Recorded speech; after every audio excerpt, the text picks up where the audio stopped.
Bismillah ar-Rahman ar-Rahim. Hello and welcome to Footy JUDGEMO. People, listen, I apologize for what happened yesterday. We completely went off the grid. Our Wi-Fi went out and even my cell service went out. Everything went out. And I had to actually leave my house to actually go and end the stream on StreamYard because I couldn't access it from anything. And if I didn't access it from phone, the stream would have been running until this moment.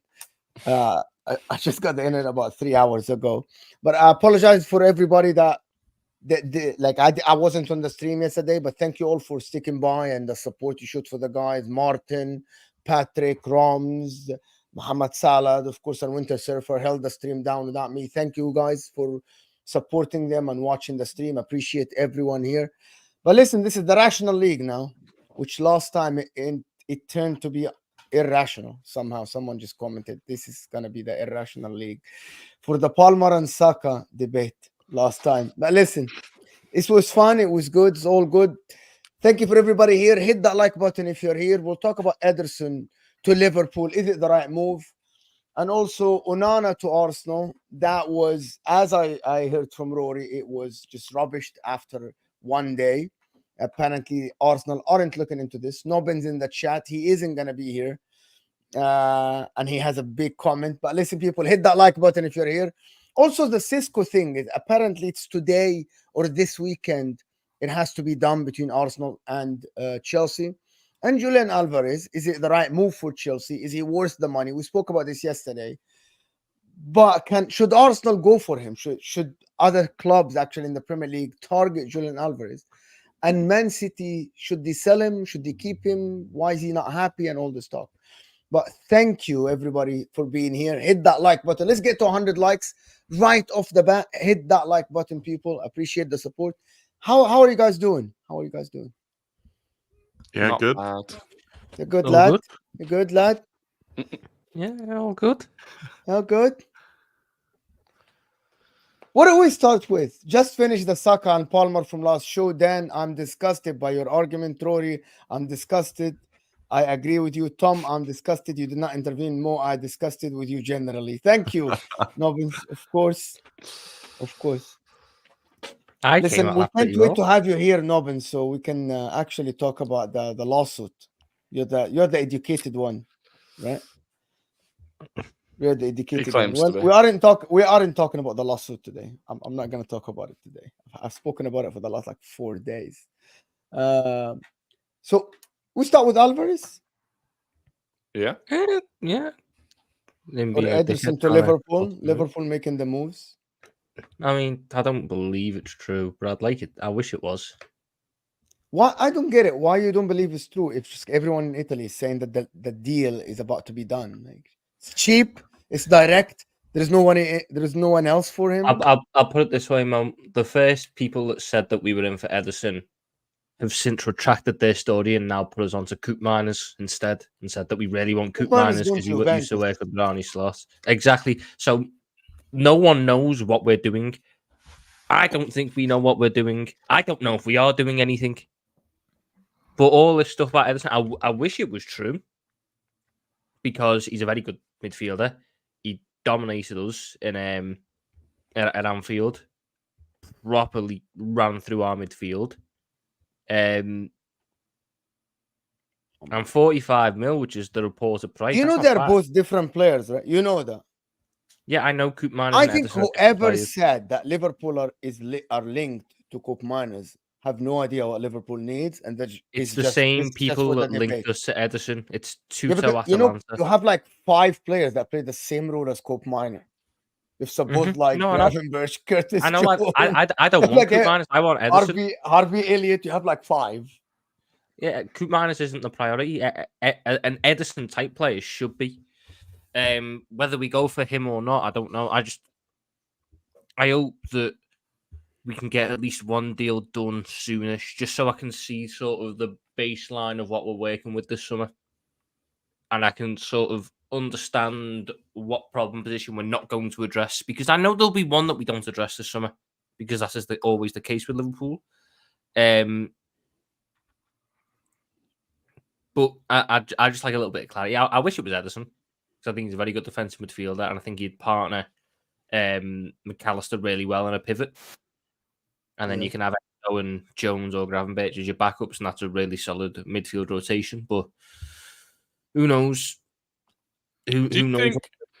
Do you think because of how methodical Edwards tends to be that this summer might not actually be that big, just because he's had I don't know if he's been keeping tracks of players when he's not been at the club, but do you think he's had time to figure out exactly what he wants to do? In his line of work previously, he was doing player recruitment. It was just for a separate company, and they get like hired out or whatever.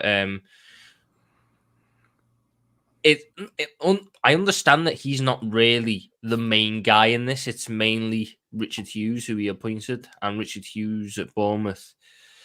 There's not really a pattern you can follow with him. Some windows there's very little, but it's all done at the start. Other windows there's a lot done at the end. Like it's hard to get a pattern on him. I'm just hoping that I'm not going to get anything before the Euro starts. Don't think, but I'm hoping by like the 20th of June, I can at least have a bit of an understanding of what we're after this window, because I know that we're going to go back to how we used to be, which was very behind closed doors with our dealings, making sure that nothing gets out in terms of transfers and stuff. But a little bit of an inclination of what we're going to do would go a long way, because right now there's a lot of areas that need addressing, and I know that we're going to leave one. There's going to be one that we just leave. And if you had to ask me right now, it'd be attack. There's a horrible world that I believe will happen where Luis Diaz stays at Liverpool. And Nunes was always going to stay. Okay. But I'd accepted that. I can manage with Nunes staying. I can't manage with Diaz staying. He's a workout player is what Diaz is. He gets you on your feet when he takes on a man, and then put you back on your arse when his final ball's crap. That's what he is. I've had enough of that at 28. He can go. But it could also be left back that stays, and I don't know. But there's trust that will do the right business. But this summer is probably a really weird one for everything to happen, because there's potential that Slot doesn't have a lot of time to work with a lot of the squad. So because of the Euros and the Copa America, so like straight away out of the traditional starting 11 that we've got, your entire back line is at an international tournament. 2 out your 3 midfielders are at an international tournament, and 2 out your 3 attackers are at an international tournament. So out of the starting 11, he's got 2 to work with. Squad players wise, he's got a couple more. So he's not going to have time to figure it out. Yeah. Go ahead, Rory. Go ahead. Well, yeah, because also, actually, if you think, I guess, about some of the players that you would need to sell to then bring in those players, a lot of them Slot literally won't have had any time with, right, at all, and then would have to potentially sell them. So plus, it's always traditionally difficult to get a sale done during an international tournament, and a lot of the players that we would move on are at international tournaments. So I've got a weird feeling that it could be a very sort of hectic end to the window for us. Luis Diaz have a good tournament in Copa America. You sell him to Barcelona for 50-60 million. Nunes scores like 50 goals. Nunes got a hat-trick the other night. Yeah. Did you see the hat-trick though? It was a hat-trick. I'm not going to demean a hat-trick, but it was a hat-trick. It wasn't one of the greatest, I'll say that much, but it was a hat-trick. It was the scrappiest hat-trick I've seen. Oh no, there's been scrappier. You do not remember Dirk-Cout's hat-trick against Manchester United? Yeah, I remember that. That was up there. That was scrappy. But I wanted to ask a question about Liverpool. Do we?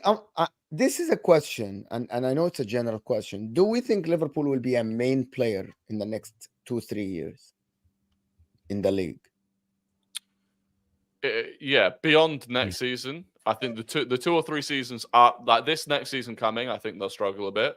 The 2-3 seasons beyond that, I see them kicking on again. Yeah, but based on this is what I'm like. I'm looking at the squad, and I'm looking at Salah, and I'm looking at Van Dijk, and I'm looking at them.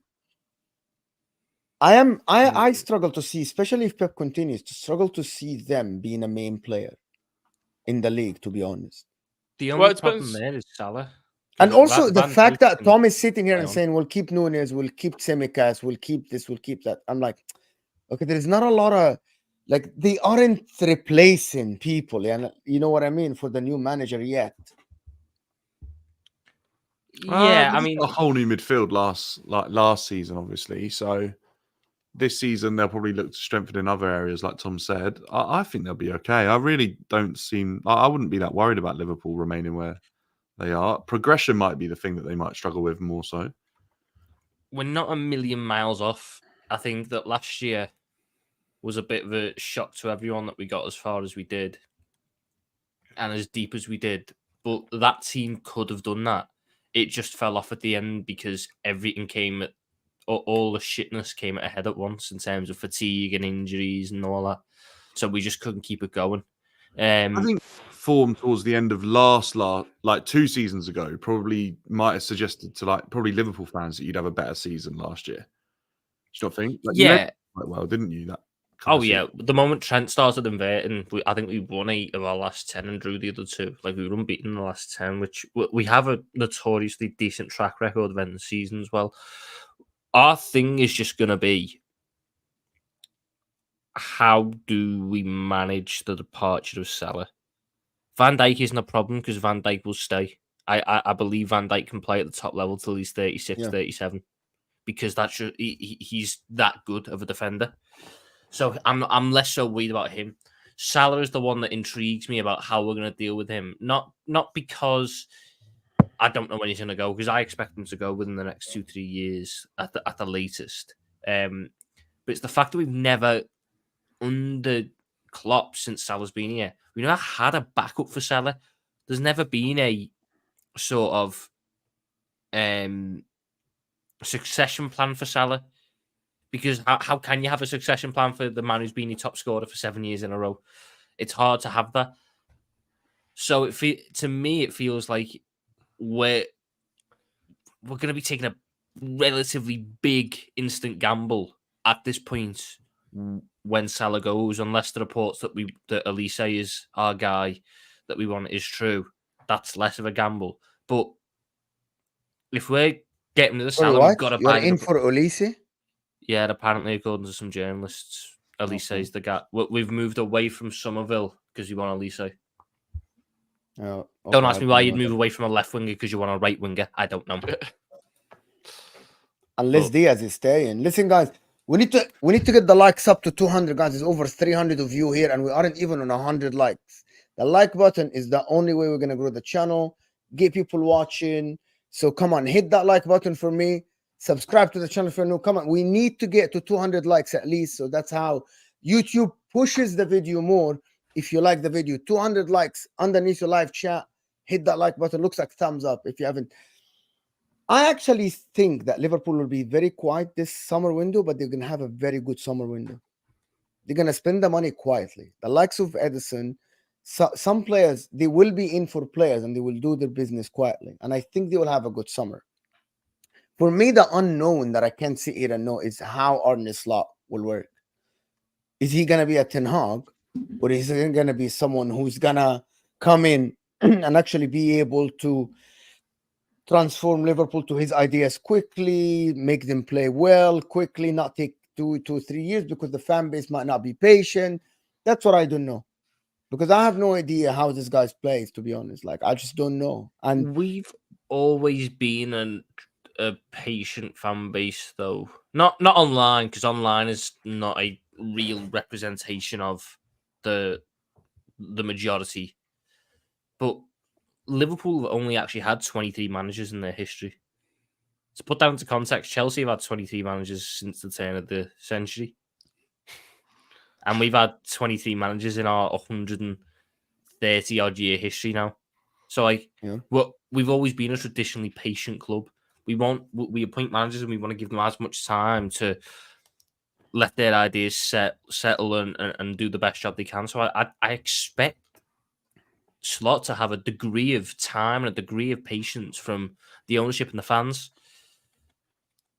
which is something that I think is different to the situation Eric Ten Hag walked in on at United, because they were expecting instant success. I think there's a little bit more leeway with us. I hope he works out. He plays a similar style to Klopp, but it's more defensively sound, which is exactly what I was after. Will the ideas transition from the Eredivisie to the Premier League? I have no idea. But, you know, a man can hope, can't he? And like I said at the time, like I will continue to reiterate, Edwards was always the key that I wanted back. I always said, get Edwards back and I'll back whoever he hires. This is the guy he's hired, so I've got to back him. I'm very old school for some reason. Like I never think about the people that run the club in terms of like the football. It's only about the transfers and maybe making decisions and stuff and renewing contracts. But always I think about the manager and the players. Like I would never sit here and just say, oh my God, we have this director at Inter, so I trust him. It's like, if I don't trust the manager and the players, I'll be like sitting saying, well, I doubt that everything will go well. To be fair, Mo, it's probably like a bit of PCS. And by the way, we have one of the best directors in football, the guy that we took from Juventus who became a CEO now, who actually built the Juventus team. So, but I don't sit here and just trust the guy. Who is that, Mike? We just had that run for us under Edwards where recruitment was, I say, unmatched in world football, of just hit after hit after hit after hit after. Naby Keita was in there, but hit after hit after hit after hit in terms of big transfers to change the team. Nunes wasn't signed by Edwards. See, the cutoff point for Edwards was Canate.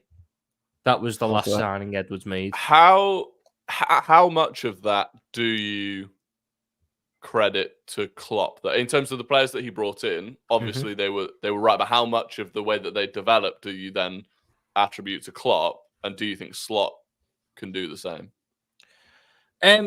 It's a hard one to quantify because the issue that the Klopp idea had was the moment Edwards went and Klopp got power over recruitment, it suddenly became really inconsistent. You'd buy Nunes, you bought Diaz, you bought Gakpo, you bought McAllister, Soboslai, Endo and Gravenberch, and then a couple of youngsters in there. Wasn't the same success rate. You need a good manager who can develop these talents.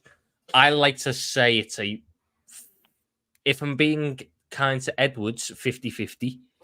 If I'm thinking more with my head, 60-40 Klopp. Because recruitment is the key, it is massive to it. Because we saw, obviously, when Klopp got power and he was trying to recruit the players that he wanted without using the data and without using all the advanced metrics and stuff, we got duds. We became less successful. We started spending a lot of money without anywhere near the success. So identifying players with the potential is key, which is what Edwards and his team are really good at. Unlocking that potential is also more important because, as we see with other top clubs, they buy these players with loads of potential but never unlock them. So I still give Klopp the majority of it, but it's not like a 80-20 Klopp. Edwards deserves a lot of credit for his recruitment because he was the one who identified all these players with the potential and the right mindset and everything to work out under Klopp. And the moment he went, we started running into problems and issues. So, yeah. I hear it. Listen, we'll see how Liverpool goes this window. I don't think this year is key for Liverpool at all, to be honest. Like I think if you finish in the top four, you'll be all right. If you go like a little bit, I can't lie. I'd be disappointed. I'd be disappointed if we finished fourth and went out in the round of 16 and didn't win a cup. That'd be a bit of a disappointing season, to be honest. Really? I think with a new man, like okay, well, because we're not revamping everything. The cups are like luck a little bit. You know what I mean?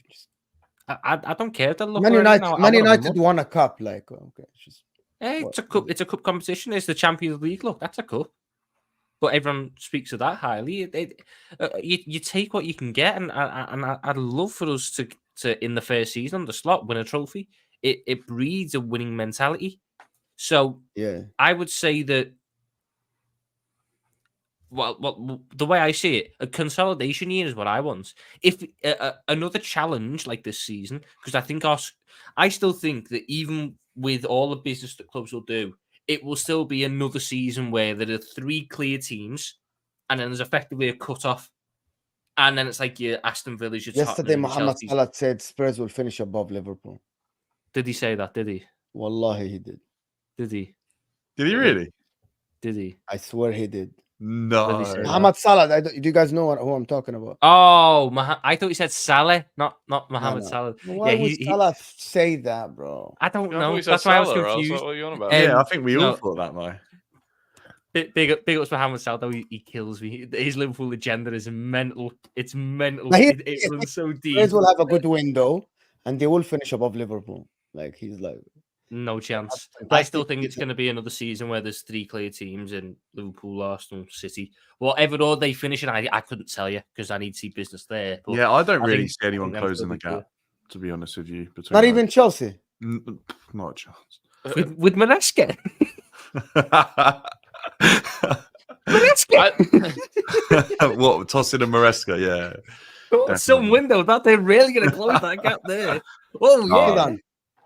Okay, so Chelsea cannot close the gap between No, themselves and Liverpool if they sign the right players.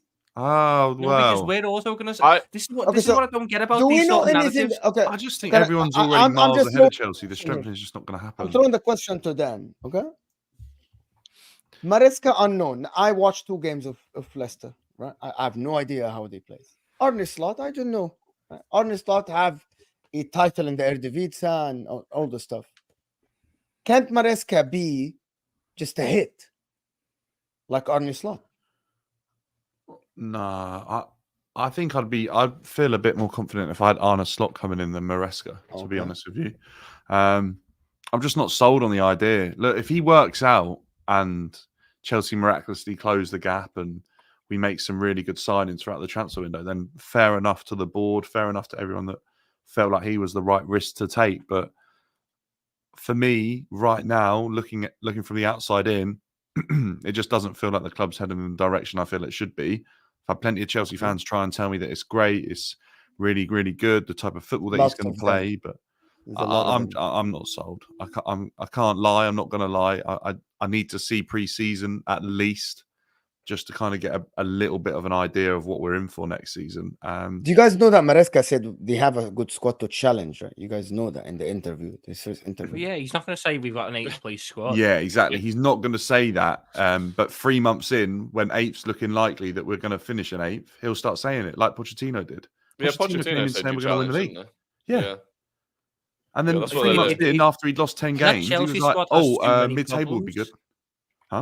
Like, I think even Dan recognised the problems that Chelsea squad has. Tosin's a decent buy.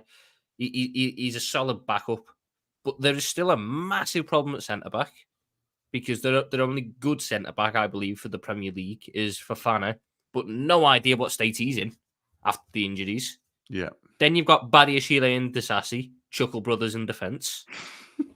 Then you've got Chalobah, who they want to ship out anyway, who I thought was probably, all things considered, the second best defender at the football club. Now that Thiago Silva's gone. So, again, problem there. Left back, problem there. Right back, you're all right, provided that Reece James stops getting sent off when he's fit. Midfield-wise, severe lack of depth. Severe lack of depth, unless half of these kids that have been out on loan at Strasbourg and the back arse of Brazil and this, that, and the other come into the squad and play a part, which I think is a very risky thing to rely on. Yeah, and And I then- would probably sell Conor Gallagher and who knows where Lavia stands. Left wing as well. I think left This wing is a Lavia massive guy problem. is kind of something shady is going on. I just think he was signed injured and no one really knew the sort of level of his injury when he returned to play that one game. And it obviously he wasn't in the right condition to play and got injured again. Or the rest of his just glad body we had didn't kind buy of him. given up around that injury because it was a different To be injury. honest with you, I actually think Chelsea are a left back, right? And a forward away from having a very good starting 11 on paper. What are the centre backs then? Please tell me what the Yeah, I centre think the backs centre are. backs. I scare me, man. like Badiashile. I think he just had a bad season with injuries. It was why you're doing this. Because Why he are made you- one mistake Bro, and bro, his you have- bottle you have- went and it You was, have it's never Konate, been the bro. same since. He makes mistakes as well. Like Kanate is Badiashile had better. the Kanate is better Konate than is better. Badiashile. 100%. But Badiashile showed very good signs in the beginning when he joined. Very good sign when he joined half a season. And then last season, he actually, the way he played, the way Chelsea played, everyone made mistakes, including Yeah, Thiago but Silva. do you know what happened last season, Mo? Is that he made that mistake. I can't remember what game it was. Scored Yeah. like not an own goal, but near enough an own He goal. I passed the think. ball back to the forward. Right, basically. yeah. I remember And he that. like absolutely fumbled it. And then ever since then, like the Chelsea fan base, especially at Stamford Bridge, got on his back. And I just think his mentality wasn't strong enough to withstand But do you remember the half a season he joined in the beginning when Yeah, he I was do. And amazing? we were singing He was songs about him and amazing. everything. And there was a lot of praise for Badiashile. But Yes. to be honest, last season wasn't good enough and hasn't filled me with a lot of hope. It's more like he played on the high of joining Chelsea for his first few months. And when the going got tough, he kind of showed his level. Like there was a lot of people have told me like him and Dazassi were in a relegation battle at Monaco. Like they're not coming from the highest standard of for league the and defenders. football. I don't know anything like Fofana. Back-to-back injuries. It's very like I doubt that he's gonna come back like the same player that played before. He's all right. Yeah, I just anyway. don't see how you Fofana can with is all those not injuries. is not elite. You know what I mean? Fofana's all right. Tosin again, it's okay defender, but the defense they can sort it out with Caicedo in front, maybe Lavi. I don't know who else. Right? I don't know who else is gonna be there. You need to buy good centre backs. Listen to that You've defense though, seen Mo. this Like year. where in that defense do you feel like that is going I to be don't think solid it's enough to amazing. carry us into top 4? Where's the leadership in that defense? Yeah. I was. Where's the leadership in the whole squad? No, I think there that's isn't, the Rory. biggest worry You're for bang on me. because even the isn't. manager There doesn't have the isn't. experience There to isn't. Yeah. be a There leader. isn't. Imagine there's like one little downturn in results where you get a couple of bad results back to back. Who's going to get that team back on track? Who's going to stand up? Like Honestly, that's the biggest. We worry, don't. I don't know actually. This is Reece why James I did think not give the best showing as captain this year. No. That's the big problem. That's why I Reece think James is Chelsea- showing as captain in his first year was not the finest piece of work yeah, I've because he ever was seen. never fit, and I think that's the issue, isn't it? Is that even Conor Gallagher, like the way he had to lead the team, wasn't with how he was speaking and how he was talking. It was more so. Conor Gallagher walked away from a fight between what's his name, the penalty thing. No, Conor Gallagher got involved, took the ball away, and gave it to Cole Palmer. So that Cole Palmer, Conor Gallagher. yeah, Is it Conor Conor Gallagher Gallagher? showed leadership on that. Like, he definitely did. Actually, I was quite impressed with how he handled that situation. But the issue is that Connor's Connor's probably not gonna be there. Connor probably can't be the captain of Chelsea Football Club if we're going to progress because he's not going to be playing every game. Because he's probably not at the standard. If you're aiming for Champions League football, he can't play every game because that might be a bit of a push too far. So where do you find the captain in that squad? Well, then you look at Trevor Chalobah. It looks like he's going to leave because apparently Pochettino said that Trevor Chalobah was leading the team talk, leading the huddle at the start of the game. Like you could see that Trevor was a bit of a leader there. Now he's going to go. Like Rory said, there's no leadership in the whole squad. And even the manager. What happens as well, when absolutely guaranteed, by the way, the football's boring and slow, and the Chelsea fan base at Stamford Bridge start booing. Sorry, ball 2.0. Yeah, Sarri 2.0, right? Which I think is almost inevitable here because they couldn't stand it when some of Pochettino's football was very, very slow. They have no patience. What happens when they start booing? And then he got booed at Leicester, and Leicester fans moaned about him. And I've spoken to Leicester fans. They've told me that he basically come out and said, I'll leave then. So what's going to happen if he comes out and says in the press conference, I'll leave? Bro, he's got a 5-year deal. He ain't going to leave. This is 5 by years, the way. by the way. When did Chelsea last have a manager for 5 years? Well, like that, then it's crazy. It's crazy how you can talk to two people from the fan base and you can see someone painting a very good picture. Yeah, but don't start speaking to me about Don and Ches. Don't start doing it. It's not only Don, Ches, Ziad. Yes. They aren't throwing a good picture, but it's not as bad as how you paint it. But I'm viewing it from a rational, realistic point of view. I'm not being sold the hype by a board and an ownership that absolutely have zero involvement in any European sport before they purchase this club. You guys know Miz. He's so skeptical. The other side of the coin, Miz. Right? Yeah. Yeah, He was that's probably the way as well. He was very skeptical. And I'm like, really? Being skeptical is good. The other day, I saw Don throwing John Obi Mikel and Mourinho under the bus to defend Harry Winks and Maresca. This is the level of honestly, be careful because we can get Don. You can get Don and yourself to debate the Chelsea thing. Well, if you want, but basically, Harry Winks said Maresca is the best manager that he's ever played under, and he's played under Jose Mourinho, right? And John Obi Mikel and Poch, and John Obi Mikel came out and basically said that is ridiculous to say that Maresca is a better manager than Mourinho. And then Don basically was like, threw John Obi Mikel under the bus and was like, basically threw Mourinho under the bus as well, claiming that Maresca could be, because Harry Winks' opinion is obviously just as the world-renowned Harry Winks, who got relegated with Sampdoria last year. That's the guy who we should really be trusting about his, footballing IQ and footballing opinions. Come on. The thing is, the only thing where I'd listen to that is that he came through under Pochettino, didn't he, Harry Winks? So at least Maresca might be an upgrade on Poch. That's the only thing I could say, because he's worked with both. He's probably the only person that's worked with both, by like Cole Palmer. You really think Maresca at the current moment is an upgrade on Pochettino? No, I'm just saying that if Winks is suggesting that maybe Maresca is slightly more adept tactically than Pochettino, because Pochettino showed me not a lot of evidence. Did Poch ever properly give Winks a chance? I mean, I feel like he never never the Champions League final. Yeah, I think that's true. I think he brought Winks through. Like Harry Winks was sort of his. Trying to think of someone at Chelsea, but the whole squad is obviously young and unexperienced. But yeah, I don't know. I don't know how much you can listen to that. Of course, he's going to say it because it's the only thing Winks is ever going to win in his career. Yeah, that's true. We'll see. We'll see. Yeah, let's not believe Harry Winks when it comes down to measuring who's a better manager out of Enzo Maresca, who got sacked after 3 months at Parma, or Jose Mourinho, who won a Champions League in the same country. I don't think it's really a measuring stick for quality as a manager. Maresca could be good. The body of work with Maresca is a massive concern. The way Chelsea have been run the last 3 years is a massive concern. The Chelsea fans have a big right to be skeptical about the way the club is going. Yeah, and some so many young players, they just need coping and hoping their way through it.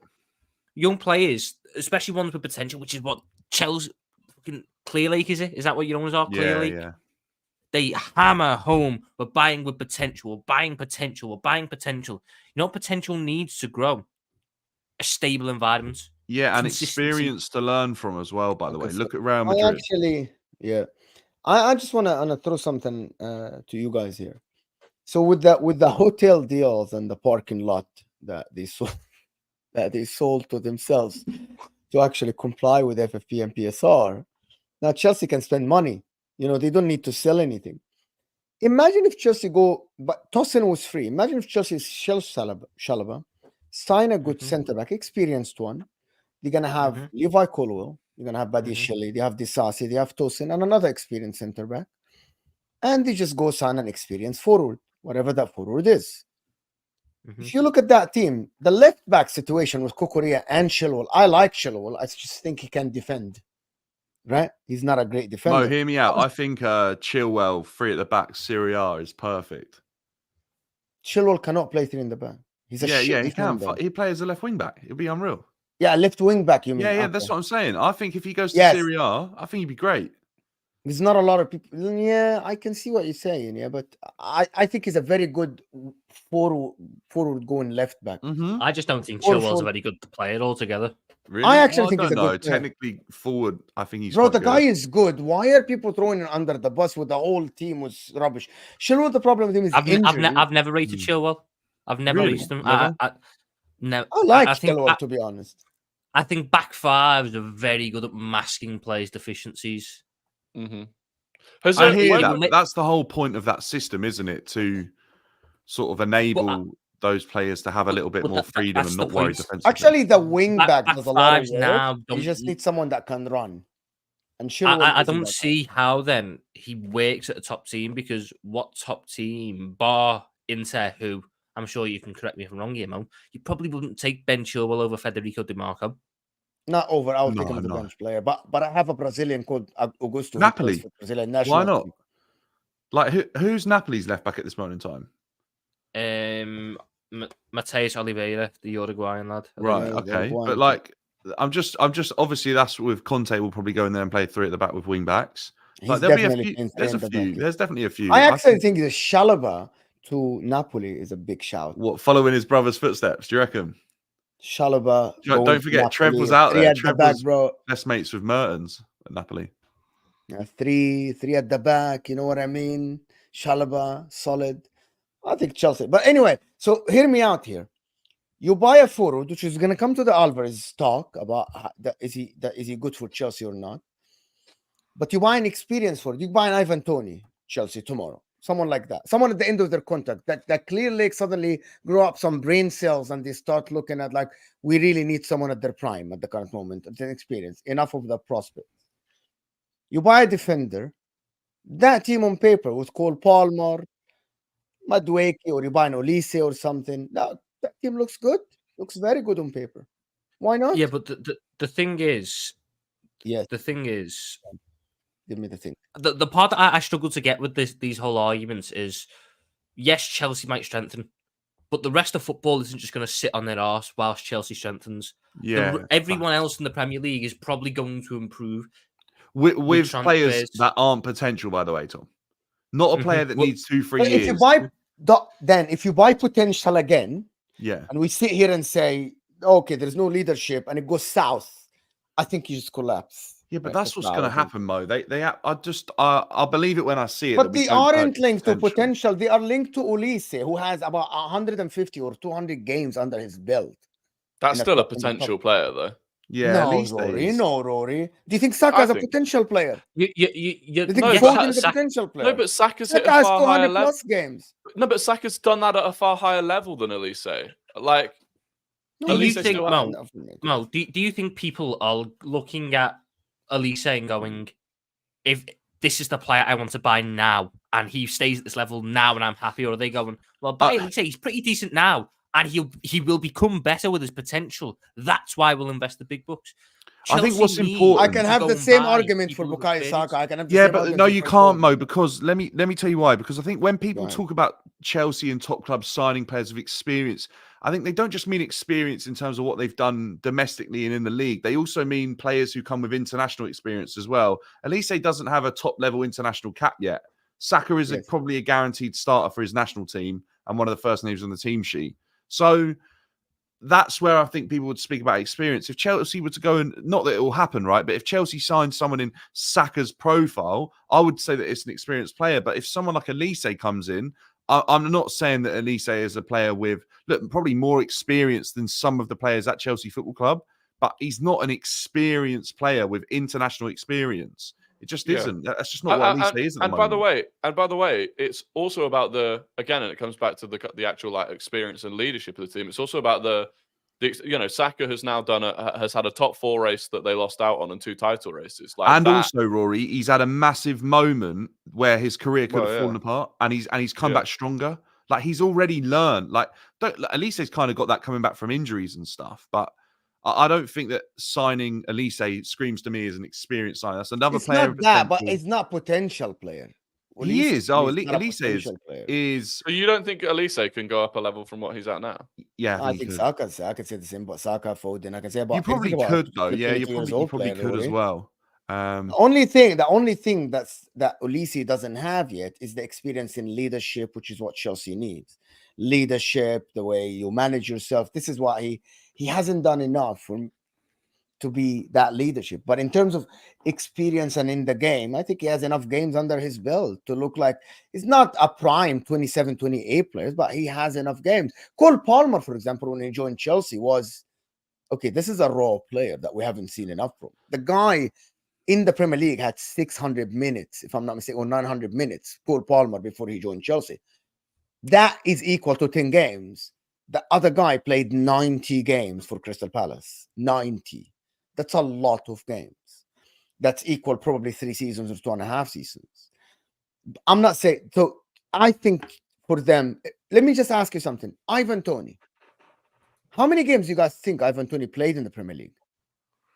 Like, not that many. I don't know. I'm going to look it up. I don't know. He played like 14, I think. For Newcastle. What, this season? Ivan Oh. Toney. You know about this How season? many or games Newcastle? played I think in the Premier League? Ivan in Toney. total. How many games? he Honestly, played? Well, it's it's like what? like 2 and a bit seasons, isn't it? 65, No, 1 and 8, is it 1 or 65 to 2? 80. Did he ever play any probably- for Newcastle? That's the only one I don't know. No, I don't- I'll think go He played 85 games. 86. Yeah. There you go. Yeah, 2 and a bit seasons. Okay, same as Olise. Well, it's But kind he's, of he's what, is more it 2 and a bit? he's more experienced, right? Because he has more, because he's older. No, well, no, Well, yeah, he's to an extent. experienced, right? So he's experienced. Is it relevant experience? Probably not. No, But I if don't you think so either. By the They way, have I the agree same with you amount there. of relevant experience. Yeah. But also, if In you're fact, talking about, Elise's if probably you're got more because he's been with youth Yeah. national teams. But if you're talking about potential, you would assume, just based on having watched football and watched players develop, that at 28 years old, Ivan Toney probably doesn't You're have done. any potential left Yeah, to unlock. yeah, Alan, yeah, you're done. Yeah. You're done. This is it. This is it for you and your. However, Yeah. no, I actually, because I support Inter and I have seen the other side of players peaking after 28 at the age of 30. You know, Diego Milito, when he joined from Genoa to Inter, he literally just took himself to a different level at the age of 30. Miraculously, that happened. Right? Mourinho. Mourinho, yeah. Mourinho developed him like he That's developed what a lot happens of when players. you got a top manager helping you, Facts. not an Enzo Maresca. No Yeah. offense to Enzo Maresca, but No, but you're right though, we're Tom. Like, you're dealing not with coming different from kettle of a fish. But I get ridiculous point of view Ivan there. Toney. But again, we'll go back to Chelsea. If you're like Shrewsbury Hall, I think is a good player. You're linked to Shrewsbury Hall, but I don't think that's the pro. You need more. You need now to sign some more experienced players in the Premier League. I don't know who. Like when Arsenal freaking signed Declan Rice, he had 250 games with the Stamp and like 40 games with the England national team. Yeah, but That is the like, problem that was you're that a is into Premier League there, that is player going to from cost an 16 arm years and a old. leg. The problem that you're going to run into there, though, is players of that ilk. And I'm not just on about Declan Rice's ability, I'm on about that fit the criteria of 150 plus games in the Premier League and experienced national team players. If they're on the market, clubs in better situations than Chelsea will be over them, and the players will I'm probably pick saying. the better situation over Chelsea. And Chelsea have a wage cap that they just won't pay the money that these players will want in terms of wages as well. And like Tom said at the very start of this point, other teams will strengthen this window, and Chelsea won't strengthen straight away because they will sign players who require a couple of seasons to bed in, I mean, grow. you just spent 50 million on another right winger from Exactly, Brazil. who still can't even join because of his age. And then when he does, there's potential that he'll come into the team, but he might not be ready to go. Every It's time crazy. I look To at be this honest. Chelsea and the way like this is Stivao guy, and I'm like, what are you doing? What are you doing again? What are you doing again? It's a marketing strategy, obviously to broaden Chelsea in South America by signing players like this, and it's probably a way of potentially signing this player, hope that he pays off and double your money on him. So we Because if he costs 50 million and then at 26 years old you sell him for 100 or something like that, then they're But to sell him for 100, like, surely he'd have to like be one of your best players, and you'd be needing to win things at that level for him to be worth 100 million. Like, how's he going to show that he's worth 100 million? Okay, so correct me if I'm wrong, but Cole Palmer right now, realistically, if someone really wanted him, what's he going to be worth? 100, 120? Something like that. I think that's what Chelsea would probably demand. I'm not sure whether he's worth To be fair, what a player's worth and what a club asks for are two separate things. That's what I mean. Yeah. So I couldn't see Chelsea saying Enzo less than Fernandez. 3 figures. Huh? Mm-hmm. Enzo Fernandez. Enzo, Caicedo. Yeah, exactly right. Yeah, but even you could any say footballer over like 100 million is probably Jack falls into that Grealish, you category. could say that as well, right? Let's establish that that's the price now. Declan Rice cost, and he paid off. Even Caicedo, Enzo Fernandez. Well, I think Chelsea are always going to be paying over the odds under this current ownership because of the way they've started. They haven't come in as shrewd negotiators. They've come in splashing the cash, showing they're not afraid to spend. And teams are like, oh, Chelsea, okay, whack 20 million on the price. Just look at the deals we've had with Brighton. Like every single one is inflated, absolutely, because Tony knows that Chelsea want Klarna and Chelsea are paying over the odds. How much did you pay for Robert Sanchez, by the way? 30, That might be that's the worst one. You Exactly. bought Cucurella and Caicedo and Robert Sanchez for 30 what was mil is Coops? the worst 60, one. 60 mil? Mudryk from Shakhtar Donetsk, 70, 66, something like that. You pick up the phone, they go, right, whack on 20 million. We got Todd on the phone. Just whack I think that's the issue with if you're then trying to flip these players for 100 million. If you were like, if any club was looking to sell a player like Cole Palmer for 100, 120 million, the first team that you'd be hoping would come in for him would be Chelsea. If Chelsea are the selling club, so you take them out of the equation, How many other clubs are left that would pay that sort of money? I see That's Rory's the issue I think point. you'll have. It's a very good point. It's a very good point. I think it like depends it's only how Chelsea. desperate. They have to sell to themselves to get that money back. Exactly. Well, they're good at You're selling almost themselves. right though, Mo. The hotel might have to buy Cole Palmer. I off them never to get thought more about money it into the like club. this ever, Rory. I never thought about it like this ever. Yeah.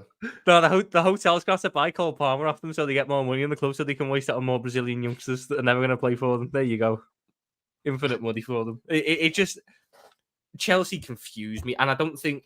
I think it could be a couple of years before Chelsea's recruitment bridges the gap, and that's provided that a lot of other teams cock up recruitment massively, because I think Tottenham could get recruitment right, and then they put 2 years between them and Chelsea. If Villa get recruitment right, and Villa spend a lot of money, all things considered, for what you'd expect, Villa are on Villa a are good one of the clubs trajectory with a better manager. even more, aren't they? If Newcastle can start spending money as well, they've got a really good core of players there with the right structure ahead. There's so much uncertainty with Chelsea that I believe that we're almost just expecting the name of Chelsea to be up there. Yeah, Yeah. The I recruitment agree. hasn't No, been no, over no. top But the four club. team, no, but I'm not basing it on this, right? I don't know anything about Maresca. Based on the way the people talk about him, he's a good coach, blah blah blah. And this, No, but I'm based on. they talk about him compared to the Championship. Okay. Yeah. But also, Mo, I feel like last summer, especially during pre-season, Chelsea actually looked quite decent. And we said, wow, the squad that they've got, Pochettino, I could see them getting top 4 this season and then maybe pushing for a title the year after. And that didn't happen. And I feel like, personally, going into next season, I could make an argument that Chelsea finish 8th, and I could make an argument that Chelsea finish 3rd. The reality is, I have no idea which way it's going to go. Thank you. Exactly that. The reason why, and if Tom didn't cut me off and let me finish my point, I would have got it across. Chelsea at the end of last season, points tally and the way they played, right? The squad showed that we can win games. We can be up there. We can play football. We can play good football. We can score goals. We can be all right. They reached the cup semi-final and they reached the cup final. Some of the players, and that's what I mean. Team-wise, with some reinforcements, this team, we know they're good. We know Cole Palmer is good. We know Caicedo is good. We know Malagusto is good. We know Nkunku. We know even Jackson have something to offer sometimes. You know what I mean? The unknown factor here is not the player. It's just the coach, which is what Rory said. If this coach turned out to be Arteta, for example, and can embed the system and can do this and that, well, Chelsea will be challenging for the top 4 right away. If this coach comes in and he's just a bum and a dud and doesn't know what to do, Chelsea will be 8th and will be sitting in December saying, oh, this guy should be sacked now. Who's the next coach for Chelsea? But then we have no idea what's going on. Yeah, but then Chelsea can still only progress to 3rd or 4th if both they improve and no one else around them improves, right? If you assume that Tottenham are going to get better with another year under Ange and a decent transfer window, assume that Villa will. I don't think Villa will improve, but even if they can, I'm never back in Spurs again. I'm never back in Spurs again. Which is fair, but someone texted me. I was on Reddit. Someone texted me. Someone that doesn't watch the channel, just a friend from 3 years ago, said, I found you on Reddit back in Spurs. I'm never back in Spurs again. Yeah. I think the other way around, until they prove me wrong, I am never back in Spurs again. The issue is, right, with what Rory's spot on here, because the other teams will strengthen and the other teams won't be the same as they were this season. And Chelsea fans keep saying to me, oh, Chelsea potentially last season could have finished in the top 4 places if Pochettino hadn't messed up, and a couple of games that he got wrong definitely hindered us. And there's a couple of draws there that are Brentford, I'm trying to think, Sheffield United, Burnley, that if we'd have turned them into results, there's games against Wolves, games against Bournemouth early on in the season, even Aston Villa early on in the season was abysmal. If we could have turned those round into probably better results, more positive results, we probably would have got top 4, but we didn't. And ultimately, some of that is down to Pochettino, some of that's down to the players not stepping up in those games. But the issue is that next season, Villa will be better. Probably Newcastle, I can't see them being worse than they were, so they'll be up challenging again, you'd think. Arsenal, I'm sure, will be better and stronger. Liverpool will be there or thereabouts. Manchester United, I don't expect to be worse. All of a sudden, it looks at Tottenham as well, that if they're worse, I actually wouldn't be surprised, but they could also improve at the same time. So all of a sudden, like, unless Chelsea put instant progress into this squad, players that come with experience or players that come with a level that elevates Chelsea, like a Michael Elise, by the way, who I think probably does take Chelsea up a level. I don't see Chelsea closing that gap. I see that gap sort of Chelsea drifting away from that. And ultimately, to implement a new system in the style that Maresca's going to do, I'm not sold that it creates the best solution for Cole Palmer as well. I don't think that squad is going to be built around Cole Palmer. It's going to be built around Enzo's system. And that, for me, doesn't allow Cole Palmer to play in a position that enables him to score 20-plus Premier League goals next season. Yeah, before we go to Alvarez, before we go to Arsenal at the end, guys, there's about 650 of you here, and we aren't even on 200 likes. Also, the guys, all the channels are in the description. Dan goes live every day, records videos and stuff, and his channel is in the description. We want to get Dan to 5K soon. How many subscribers are you on? 2.5. We need to get Dan to. I'm sure there's 100 of you or 200 of you that haven't subscribed to Dan. So that is something that we need to work on, guys. And Rory, 6:30 every day, UK time, Arsenal updates. And now that's going to be about England and the Euros and Southgate and all the stuff. Guys, Rory's channel is in the description. Also, Nobbin's channel is in the description as well. And Tom Leto, who is useless, on his channel, of course. Fantastic. But guys, really, 650 of you here. I'm really expecting 400 likes live. You guys, the like button is the free thing you can do. It's underneath the live chat, right? Just support the channel at least with the like button and just subscribe if you're new, because I'm very close to actually 21,600. I'm literally about 20 subscribers away. So if you're new and you haven't subscribed, come on. And Craig Lee, thank you for being a member for 7 months. Hit that like button since the beginning and the start of this channel. Hit the like button, people. Subscribe. Come on. Julian Alvarez. How are we seeing this to Chelsea? He's an idiot if he goes to Should Chelsea. Arsenal be all over this? He's an idiot if he goes to Chelsea. That's the fact. Because they're not the only club interested. Why he's an idiot? Because Atletico and PSG are better options. I think he should go to La Liga, to be honest. Yeah, I think La Liga as well. I see that. I think you could see him in a Barcelona side. But it looks like Atletico aren't offering the money, though, Dan. Well, I think the issue's there, but I don't see how Chelsea will be able to offer the money as well with their structure. And if he goes to Chelsea, honestly, I'm sorry, but how is that an appealing project right now? It's just solved, Dan. It's solved. Sell another hotel on a parking lot. Raise 79 million. Unfortunately, Mo, we're out of hotels and parking lots now. We are. We had 2 hotels and we've sold them both. Surely you've got something left. Well, they're going to sell a bit of the women's team, I've heard. Oh, yeah. Yeah, I swear. This is no lie. They've got banks involved to potentially sell a small percentage of the women's team as well. Are you kidding me? No, I'm not lying. All this stuff on some more Brazilian youngsters. Todd Bowley's reign of terror at Chelsea needs to end. Look at what he's doing to this once great institution. The issue is that basically by selling it to his company, I think the idea is that he will then, his company, not Chelsea, will be the owners of a lot of very expensive real estate within London. Well, not the football club. That is the big worry, and that Chelsea can do what they want to do, and this isn't me being salty. What happens when he decides to just fuck off then? Chelsea are left probably with what? The pitch and the naming rights. There is a legit worry that he is just slowly asset stripping the entire club. And when it comes to selling, he looks at it and he goes, well, if I put the hotels back in with the club, I get this amount.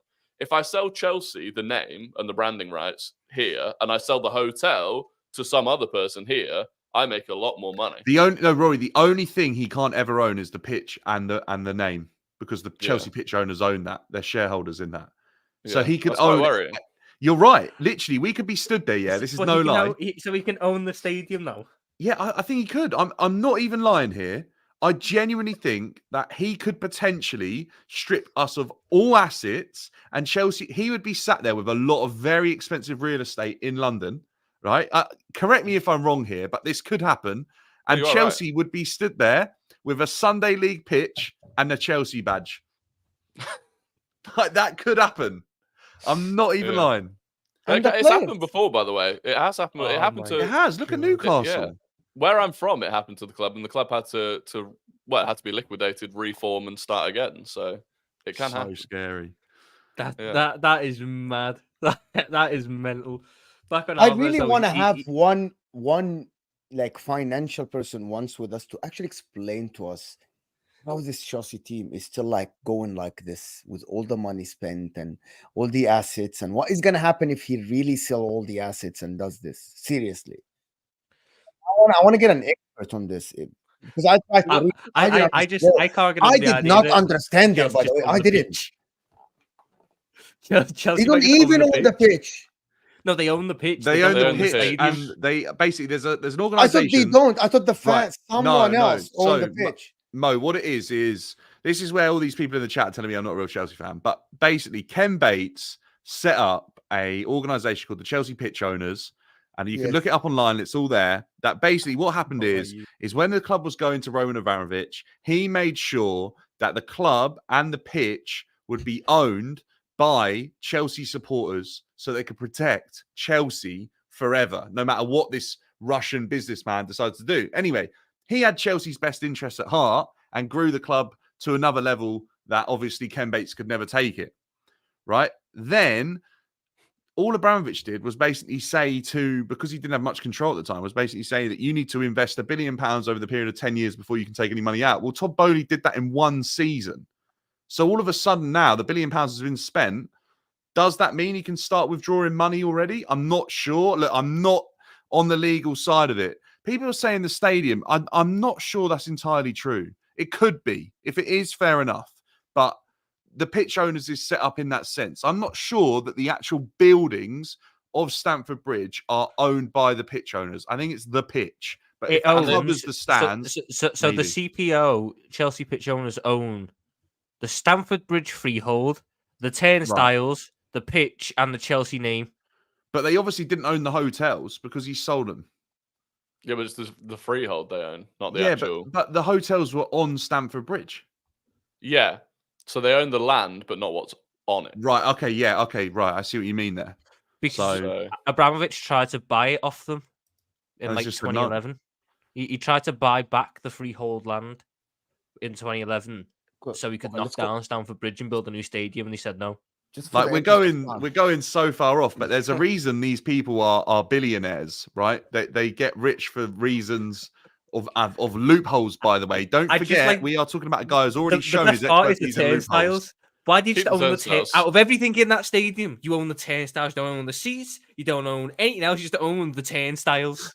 So when Todd Boehly strips everything from Chelsea, you can still make money from people going to watch you on a Sunday league pitch because you've got the turnstiles to make sure they use tickets. Let's go back to Alvarez. Go back to Alvarez on the Sunday league pitch. Yeah, this Chelsea talk is being blown out of proportion. This guy keeps going on about centre backs, a fit Levi, and Fofana is solid back too. But is it? Oh, can you have Fofana? Fitz Fofana is like it's a mess. They don't go together. Yeah, but also the thing is, you're comparing. This guy is suggesting, right, that Fofana of 2 years ago is the fit Fofana that is acceptable to play in a Premier League side fighting for Champions League football. We don't know after 2 years of injuries what Fofana's coming back if he does stay fit. I mean, 2 years ago, he look at Van Dijk. How long that took a player of his level to get back to the top. That was the thing. When you bought Fofana, you were also buying a defender. I think still that you were hoping would have. Yeah, there was. If you're talking about the level that Fofana was at Leicester, even if he comes back in at that level, I'm not convinced that that's good enough. If you want to go for like titles or push for that, so yeah, look, on paper you can say if they both play at their absolute best possible level, maybe it's a solid back two. But you go back to Julian Alvarez. Yes, Alvarez. Go on, Mo. We'll let you have it. I think he should. Is he worth the money, though? Is he worth the money, though? Yes, I wish my Yes. football club were buying him. I think he's a very good striker. What is the fee? Do we think? What's like a likely fee? that it'll- 67 million pounds. I would 67. pay. I would pay what I pay for That's not Nunes me, and Rory. Alvarez. The report is 80 million euros, and I did the calculation on Google, and it came up to 67 Yeah, million. no, I believe yeah, I you. would 80 pay million what I euros. paid He's for worth Nunes. that, whatever that. If translates. Havertz, someone said if Havertz was 65, Julian Alvarez is definitely worth the money. Yeah, I'd agree with that. There's so much to work with Alvarez. He's got everything you'd want from a striker. I feel that he was unlucky this season because he was one of the victims of the whole obsession that the top clubs had with playing a striker and centre mid. So Arsenal did it with Havertz, we did it with Gakpo, City did it with Alvarez, and it just wastes the player. And shock when they move back to their position, they're pretty good. He's very, very good on both feet, a good natural finisher, really decent with his link up. Good in the air as well. He reminds me of Jota, and I really like Jota, and I would quite like to have another Diogo Jota at my football club, but one who can play more than 5 games in a row. So I wish my football club could just do walk up to Pep and go, look, lad, give us a year off. In for him then. Because there's no chance Pep Guardiola sells to us and City sells to Yeah, I us. think that's the only reason Pep people are Guardiola creating this sold Chelsea link. players to Arsenal before. Yes, Yeah, because but I he didn't see don't Arsenal as a threat. Well, yeah, at that point, I don't Now think he he saw does. Arsenal as a threat because we hadn't even broken into the top 4. And I'm not convinced that Alvarez is the same type of sale as Jesus and Zinchenko. I know they're saying that it's because they think he's surplus to requirements. I think he's quite keen on a move away, and they haven't got a huge amount of choice. So selling Jesus and Zinchenko to Arsenal because they don't think that they're a good enough level for Man City is quite safe. Selling Alvarez to Arsenal or Liverpool, I think, is more of a risk. But the issue is outside of that, I'm not sure who can afford him. Like who outside of England? I is think his gonna pay- move's PSG. Hold I on. genuinely Do think you- he's going to go PSG. Can I just stop, Rory? I just want to go back. You think he's good level for Manchester City? I think he's good enough for Man City. Yeah. So you think if Haaland leaves, Julian Alvarez can lead the line? Oh, yeah. Yeah, and if they got an injury and things like that, he could definitely play in place of him for like. I think at times this season. Why? I think otherwise, to be honest. I think he I started think at the times season this well, and then season he and faded early in away. the season. No, but early in the season, I thought he looked good, and I thought at times they looked better Yes. with him than with Haaland, and then he got shoved into the midfield. And then when Haaland was injured, he played and he didn't deliver. No, because he was Wasn't chucked good in the enough. midfield. Was he still not? I can't remember if he was playing. But up that's the top at that point. point, But that's the point, Tom. He was chucked in the midfield because he wasn't good as a striker for some. No, he was chucked in. No, No, Pep it's the system. It's for the I wish system, Nobbins though. was here because he explains it better than I can. But basically, he Okay. chucked Alvarez in midfield to try and recreate Kevin De Bruyne in aggregate. So he looked at Kevin De Bruyne and went, Kevin De Bruyne scores goals, Kevin De Bruyne creates. So I'll play Foden or Bernardo in there for the creativity, and I'll play Alvarez in there to score the goals. But that basically killed any sort of transition control they had, because it was Rodri on his own in the midfield, which we all noted against the likes of Chelsea. And Alvarez wasn't getting in the positions to score the goals that he had been doing up front. So the goals dried up as well. If you play Alvarez up front for 38 games in a season, he gets you close to, if not over, 20 goals. 100%. I mean, I don't know if that's true, but Blue Line just said they were 15 unbeaten when Haaland was gone anyway. So that would suggest that it's not awful. So you guys think that Julian Alvarez at the age of 24 is a good enough player to lead a line for a club that is challenging for the title, for example? Yes. If my football club signed Julian Alvarez, I'd be happy with him. Up And he front. played every game. I think you'd be absolutely fine with him playing every game as well. And if he's not 100%. if he's not good enough to lead the line, then he's not worth 80 million euros, surely. Well, Kai Havertz is not good enough to lead the line when he joined He is Arsenal, good, and he was But well. he is Now good he enough to lead is. the line. Now he is. If by the way, if that Kai Havertz was at Chelsea, that one that played for Arsenal last season, he would be worth about 80 to 90 million pounds, not 65 at least. He'd be worth the equivalent of one of the Stamford Bridge hotels. The one that joined Arsenal is a failure at Chelsea. I don't That's why believe have was it. 65. I'll be honest, Mo. These two come back. Who's a better? These two Who's can correct better now? Alvarez at the current moment, or Kai Havertz? Kai Havertz is probably better. The way I the think season Alvarez is finished, very I think The you could probably say fact that Havertz. you at the current we're But seeing now. it's very close. Julian It's Alvarez very close. had 20 GA. had 11 goals, 9 assists in a Man City team. Played 36 games. Kai Havertz, I think he played 36 games, 35 games if I'm not mistaken, and he had 15 goals, 6 assists, something like that, or 13 goals. 13 Who's in the better league, now? maybe. Yeah, that's both in the league. I'm talking about. It depends on what you want. It depends. Do you want a striker who is mainly focused on linking up the play and bringing in others in? If you're asking me who I would want Alvarez. I would want Alvarez. I prefer Alvarez. I think there's a lot. I'd prefer Alvarez if I'm talking about my Chelsea team right now. I think Arsenal need Havertz because he brings in Saka and he brings in Odegaard and he's able to be that glue that Arsenal need, that they lacked for the start of the season. My team need a guy who we can trust in the box to get in and around, score chances, and if he has to create, he can create. That's why I prefer Alvarez. I think Alvarez is a better finisher than Havertz. I think he's more clinical than Havertz. I think Havertz is probably better at dropping into the pocket and dragging defenders out. He's more clinical. Alvarez is the guy I'd want in the box. He's better at link-up play. Havertz is better at link-up play. Okay, so Havertz is a better passer. Yeah, probably. The guy that doesn't touch the ball is in the games, right? Like the guy that has the lowest touches per game for Arsenal. This is the guy that we're talking about. But if you actually watch when he needs to play a pass, he's incredibly accurate. I watch Kai Havertz. He's all right. He has been all right. But the word link-up play, does he touch the ball less than everyone else at Arsenal? Everyone. Yeah, but the thing is with Havertz, right? And I've said this, and I don't want to drag this into Havertz, but no, all right. But the thing with Havertz, who's better passer? Who's a better passer? Who's a better false nine? Havertz or Alvarez?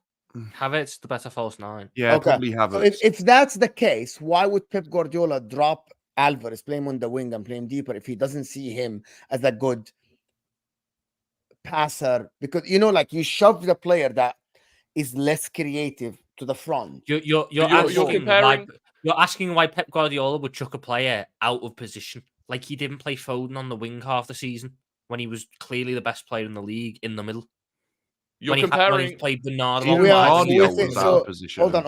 To be fair. Hold on. So we think Tom is saying that Pep Guardiola doesn't know what he's doing, and that's why he's doing that. God. No, he's not. He's not saying that. But Mo, he literally just said that. He's like, is that the same Pep Guardiola who shoved Foden outside? So he just said that. Not me. But he did do that. He was. But he doesn't know what he's doing. I just don't agree with his decisions. Mo, you're falling into the Pep Guardiola is correct about every single thing that he ever does trap. There is a potential that Pep Guardiola hasn't necessarily always played Alvarez in the most effective way. Right. But also you're comparing Alvarez to Havertz, but then talking about how Alvarez fits into the Man City team, but Havertz isn't in the Man City team. So you have to compare Alvarez to Haaland, Foden, Bernardo Silva, and how he fits into that team. Right? Okay. When Haaland how he compares to Havertz is irrelevant. When Haaland was out, but by the way, I'm not one of these guys. I actually criticize Pep a lot because I think he ruined a lot of footballers, but also he improved a lot of footballers, right? Not a lot. Like some of the footballers he used in the wrong way. But that's not my point about this. Is that Julian Alvarez plays as a forward. He's a good finisher, clinical finisher, but he didn't play him as a striker. He chose even when Haaland is out. I'm just trying to put 1 + 1 = 2. When was Haaland out, by the way? It was like December, January, right? Through December, January, I think. In December and January. So I'm just using December and January. City played Tottenham away. Oh, Tottenham at home, he got an assist. Villa away, didn't do anything. Luton away, got an assist. Didn't play in the last group game. Didn't do anything against Palace in the 2-2 draw. Came off the bench with 20 to go against Red Diamonds when they were 3-0 up. 2 goals and an assist in the Club World Cup final. A goal against Everton. A goal against Sheffield United. A goal and an assist against Huddersfield. Not against Newcastle, but a good performance. 65 against Tottenham in the FA Cup. And then 2 goals on the last day of January against Burnley. So that is 1, 2, 3, 4, 5, 6, 7 goals in the month from the end of December to the start of January. Whilst Haaland was out. And even when he didn't score, he was getting 7.7, 7.8. So he was having decent games. Last season, Alvarez got 19 goals and 13 assists in all competitions. Not That's as a good striker season. for the majority of that as well. Yeah, he was played in midfield. He was played on the left. You think if he goes to Chelsea, it's an amazing signing for Chelsea? Yeah, It's a good. It's a really good signing for Chelsea. It's not a good signing for Alvarez. yeah. I think it's a He can backward do step better in than his Chelsea. career rather than the only way you could compare it, right, is how Jesus obviously moved to Arsenal and it was like a backward step from City, and now he's challenging City. You might compare it like that, but I don't know if Chelsea are on the same trajectory as Arsenal were at that same period of time, because I just don't think that we are. However, like Tom said, if Chelsea get hold of Alvarez, great signing for us. I'm never saying no to that. But I just think for Alvarez, if he's not playing Champions League football next season and he's at a different team that's not Man City, that is ridiculous, by the way. Maresca Bear doesn't in play. mind, Alvarez was brilliant at the World Cup. Brilliant for Argentina at the World Cup. Done a lot of the hard work for that Argentina front line in the World Cup. That, to me alone, shows me that he's a player that can lead the line for a top team. What he's done at City this season, with all the shit he's had to deal with in terms of being chucked out of position and being second fiddle to Haaland for large parts of the season, there's so much to work with there in Julian Alvarez. Going to Chelsea isn't the right move at all, because he's going from a stable environment where he can challenge for top honours to a team that only owns the pitch and the turnstiles. Like, what? How is that a good step forward in his career? I believe that he should go to PSG. If I was to say anything, I believe PSG is the right place to go now. PSG. Let's go. Play in League One. Play in League On. 100%. 100%. He doesn't have to Does stay he at start? PSG for the Does he rest of start his every career. game for PSG? By the way, just out of interest. Huh? Yeah, I reckon so. Yeah, because I know they've got PSG's options. strikers already, though, don't they? They spent a load of money on Ramos and Gonzalo Ramos is Colomani. not rated over there, and Colomani often gets chucked out wide. And is there not another? Is there not somehow another young isn't rated player by as well? Luis Enrique or something like that. I just don't know why. Yeah, but so Maresca doesn't play a 10, right? Typically, Rumor Maresca is doesn't play no. with a 10. Rumor is that he doesn't. So if you bring in Alvarez, like And at that Nkunku, point, you've by got the way. And yeah, so you got Nkunku, you got Jackson, you got Alvarez. So Palmer. one of them surely has to go out to the left. But then and you've one got, plays in centre mid. yeah, but then that's not good for that's putting two of them out of their best position, and then you've got Cole Mudryk, Palmer. Sterling. Yeah, Palmer. Assuming Palmer starts on the right. Yeah, right. But then what if we sign Elise? Like, well, this is the thing. it just doesn't make sense to me at the moment, Rory. I'm not You gonna won't lie. sign Olise and Alvarez. It would be one of them. You'd I hope don't so, know. yeah. I think all of your work really should be on the midfield and the defense. Maybe one attacking player, but if anything, I think the left wing is your biggest area of concern, because I don't. Yeah, I think think Because disagree Raheem with Sterling that, earns mate. 350k. That's a massive problem for them. Well, that's a big problem, but you've got to get rid of Sterling. Sterling has to move on. He's not good enough. Mudryk, I just don't think will be good enough, and has to learn and develop under another new manager. So I think left wing's the biggest issue. But from what I've heard, it's only right-sided players and central players that you're going for. Because Unless I'm Nkunku mistaken. left, Mudryk left, Sterling left. That's what they But are. I don't think Nkunku's not Sterling. really. We're not doing utilised off the left. Sterling in Yeah, 2024. guys, I think you guys are Fucking missing the hell. point. Guys, That's I think so you're late. missing the point, right? They have Mudryk and Sterling on the books, right? They can only register certain players. There's a wage cap and all the stuff. They can't just go and sign 5 left forward. You know what I mean? That doesn't Well, they've work. signed like 6 this. right wingers, so I'd back them to do Like, it. yeah. They don't. You actually have 2 right wingers, Cole Palmer, Madueke only. Am I wrong? No, Omari Hutchinson, Angelo. Estevao, Kendry Omari Paez, Hutchinson. They're Angelo. looking to sell that guy. They're looking to sell that guy. Yeah, but we have 4. Yeah, but they're on the in- books. And Palmer might have arguably been signed as a right winger as well at the time. So Yeah. Anyway, listen, guys. I want to move on to the last part. I'm just a couple of super chats to do, guys. It's about 700 people here or something, and we aren't even on 300 likes. I don't know why I keep asking for the likes, because it pushes the video to the next person. Come on, we can get to 300 likes. You're slacking. You're moving like Darwin Núñez, not with Uruguay, with Liverpool. Come on, conversion rate, people. Conversion rate. He's going to Chelsea. Him and Enzo are close friends. They played in the same club in Argentina, and their connections was great. Just talking about Julian Wow, that's Alvarez. that. That's that And wrapped guess up then. what? I saw a Twitter post the other day Sesko. that I saw a Twitter post the other day that Luis He Diaz nailed it. got Núñez and Alvarez go down to a fucking Sunday League pitch and in Liverpool to do some training together. So has he come on Liverpool then? Because he's done training with Diaz and Nunes. Fucking hell, he's going 2 clubs at once. Yeah, incredible. I saw, we've got an academy player called Mika Beereth who's like best friends with Jamal Musiala. So I think that one's wrapped up. That one's wrapped up. Look at that. Alexis McAllister's mates with Messi. So we're signing Lionel Messi now, people. I can't believe... No, but I'm going to tell you the difference. Right? Someone like Enzo can actually sell Julian Alvarez the project. Because he fell for it. Yeah. Thank you so much. He signed 9 years. The others were like, "Oh, 7 will do." Enzo's like, "Nah, go on, let's put 9 down. Why not?" 9 years is crazy. Why would I sign a 9 years contract?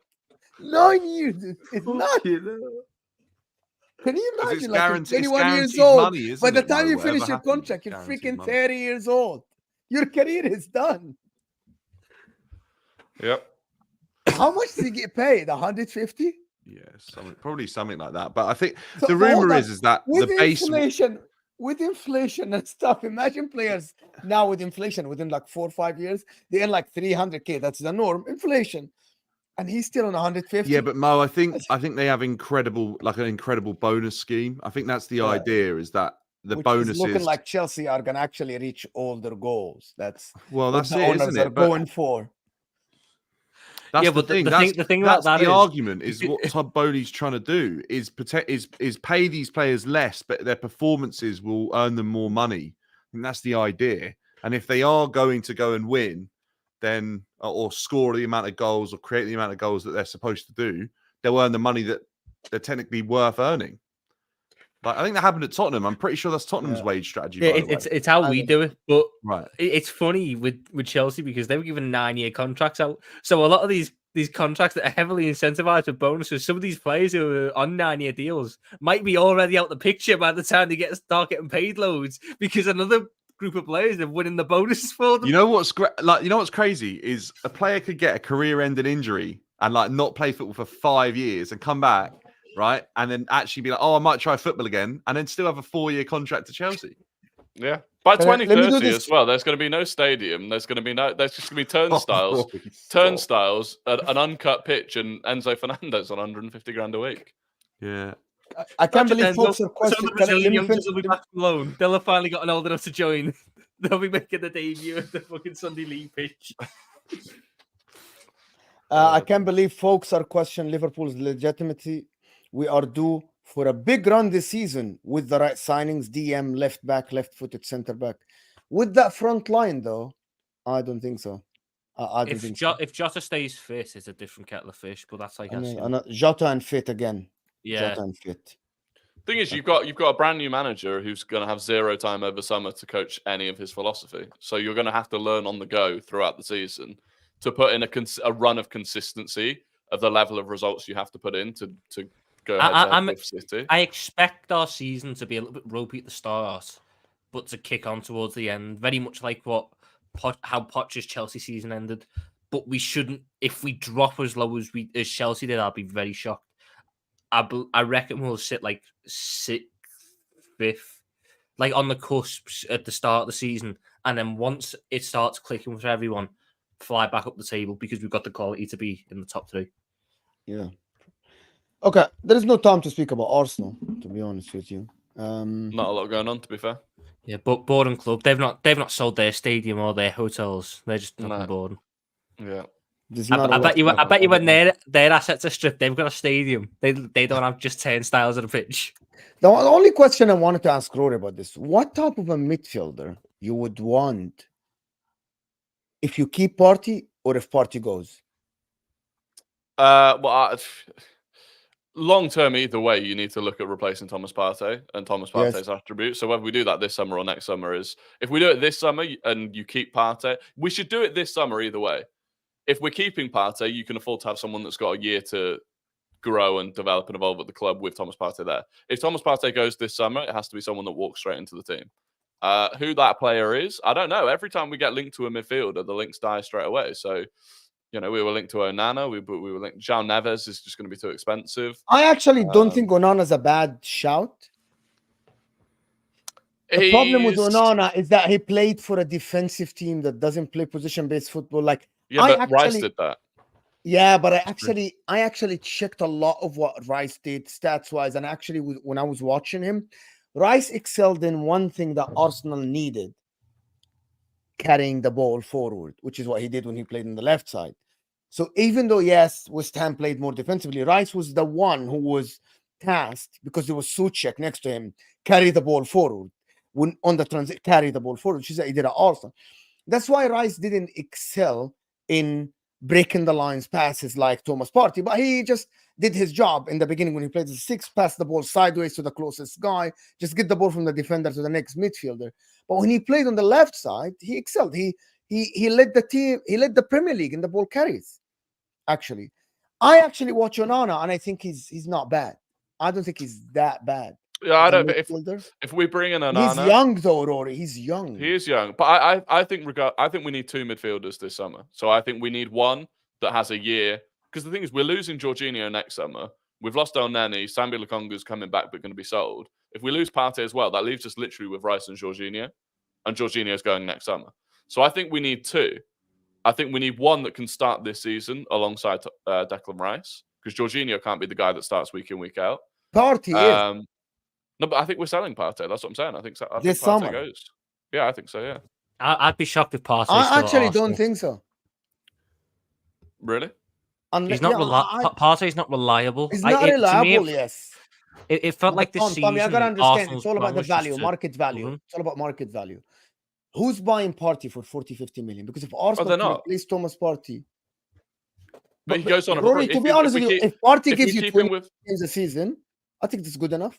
but I'm pretty sure he's into the final. This is the final year of his deal. So if we don't sell him this summer, we lose him for free. You have to sell him. I didn't know that. So is it, even if we can get 20 million for him, is it worth 20 million pounds to keep Thomas Partey for one more season? Yes. No. Yes. I don't think so. No, only because he can't guarantee his fitness. If he Because you could, could Yeah, that's on the medical team then. That's not like, No, I it's get what not, you it's guys not. are saying. It's not just on the that's medical on him as team. well. It's not just. That's on him as well. Like Yeah, I agree, Tom. It's No. not him. It's on the That's medical not team just to on the medical decide team. if this guy can stay fit or not. Oh yeah, the answer would be no. Oh, I No, see. no, Yeah, they'll say no. no, in a Like, heartbeat. it's on the The thing medical with team to give Partey- Arteta and say, yes, you can rely on this guy this season for 25, 30 games. And they'll The be medical like, team don't need to. Mikel Arteta got a brain. He's coached Partey for 4 What? years. He should know what Partey's capable of, Well, and that it's is a team they he's work given them together, one Tom. reliable season, and even then it wasn't that reliable. Thomas Partey, basically all of last season, was kept on ice until the final 7 games. and then they fell That out. is not worth the money. Bear in he's on. mind, we didn't bring him back in for the Villa game, which ultimately cost us, because Arteta didn't even think that he could deal with 8 games at the end of the season. He didn't think that if he bought him back then, he thought it'd be too soon. So yeah, I just think he goes, and we need to buy 2 midfielders, which is going to be tough because the midfielder market isn't actually for the level that we need. Isn't great? But Yeah, listen, people. Partey's on 200 grand a week. 200 grand a week across a season for 8 games. That's not worth it. it's not. Listen, people. We're gonna just end it here today. I had a great discussion, to be honest. I had a good time, very good time with the guys, of course. Next one, we're gonna have Nobbins. Finally, he's gonna be back. We're gonna talk about Jack Grealish omission from the England national team, of course, with him. But listen, I want to thank everyone that stayed here. Thank you for everybody that supported the channel. Hit the like button before you go. Get us to 300 likes. We're only 12 likes away, and also we're less than 20 subscribers away. So if you haven't subscribed to the channel, make sure you do. Thank you, Dan. Appreciate it. Myself and Dan are going inside. This stream will take you to Football Terrace with straight facts. Tom Little channel is in the description, and Rory's channel in the description as well. 6:30. I'm telling you now, 6:30 UK time. Rory is going live, so turn on the notification bell. Nobbins is coming back, of course, as well, and his channel is in the description. Thank you for everybody that watched. I'm not sure if I'm doing another live today because I'm on a back-to-back today, starting now, and then me and Mo are in a title race. Yes, title race. And we'll see you guys soon. We're out of here, people. I appreciate you guys. That was an absolutely amazing show. We'll see you guys soon.